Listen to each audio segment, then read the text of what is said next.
Jaish-e Mohammed chief ఎవరైతే మసూద్ అజర్ ఒకప్పుడు Mumbai bomb పేలుడ దగ్గర నుంచి కాందహార్ హైజాక్ దగ్గర నుంచి వెలుగులోకి వచ్చి మన సినిమాలన్నింటిలో మన హీరోలు అన్ని చంపేశారు చాలాసార్లు. కానీ వాడు మాత్రం బతికే ఉన్నాడు. ప్రస్తుతం వాడు పాక్ ఆక్యుపైడ్ కాశ్మీర్లో ఉన్నాడని ఇంటెలిజెన్స్ వర్గాలు గుర్తించినాయి. వీడి అడ్డా అయినటువంటి బహవల్పూర్ నుంచి 1000 కిలోమీటర్ల దూరంలో ఉన్నటువంటి గిల్గిట్ బల్టిస్తాన్ ప్రాంతంలోకి వీడిని షిఫ్ట్ చేశారు. ఈ మధ్యన మొన్న మనం కొట్టిన దెబ్బలతో కొన్నాళ్ళ కిందట స్కర్దూలోని సద్పరా రోడ్ ప్రాంతంలో వీడు ఉన్నాడని అప్పుడు విజువల్స్తో సహా ఐడెంటిఫై చేసి ప్రపంచానికి చెప్పింది భారతదేశం.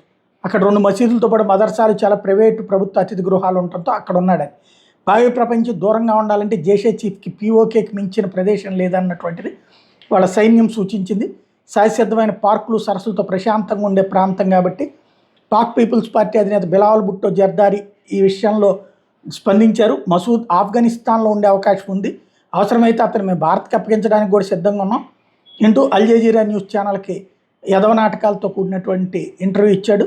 జైషే మహమ్మద్ సంస్థ నేత మసూద్ అజర్ మా దేశంలో లేడు, ఒకవేళ ఉన్నట్టు భారత్కి ఖచ్చితమైన సాక్ష్యాలు సమర్పిస్తే ఆయన అరెస్ట్ చేస్తామని చెప్పుకొచ్చారు.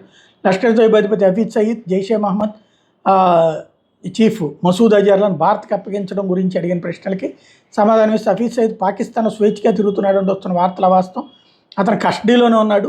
మసూద్ అజర్ ఎక్కడ ఉన్నాడో మాకు తెలియదు, ఆఫ్ఘనిస్తాన్లో ఉన్నాడేమో. ఒకవేళ అతను పాక్ గడ్డపైన ఉన్నాడు, భారత ప్రభుత్వం మాకు ఖచ్చితమైన సమాచారం ఇస్తే గుర్తిస్తామని చెప్తున్నాడు అనమాట. జైషే సంస్థ ఆన్లైన్ ఖాతాలు, ఇంటెలిజెన్స్ వర్గాలకు తప్పుదో పట్టించాలి పలు పోస్టులు చేస్తున్నటువంటి నేపథ్యంలో పాత ఆడియో క్లిప్ని రీసైకిల్ చేసి ఆన్లైన్లో పబ్లిష్ చేయడం వంటి వాటికి అయితే పాల్పడుతున్నారు. నిఘా వర్గాలు మాత్రం జాగ్రత్తగా కదలికలను దృష్టి సారిస్తున్నాయి. భారత్లో చేసినటువంటి వ్యధవేషాలకి ఏదో ఒక రోజున వాడిని వేసేయడానికి ప్రయత్నిస్తున్నారు. గుర్తు తెలియని వ్యక్తులు పీఓజేకేలో కూడా తిరుగుతున్నారు.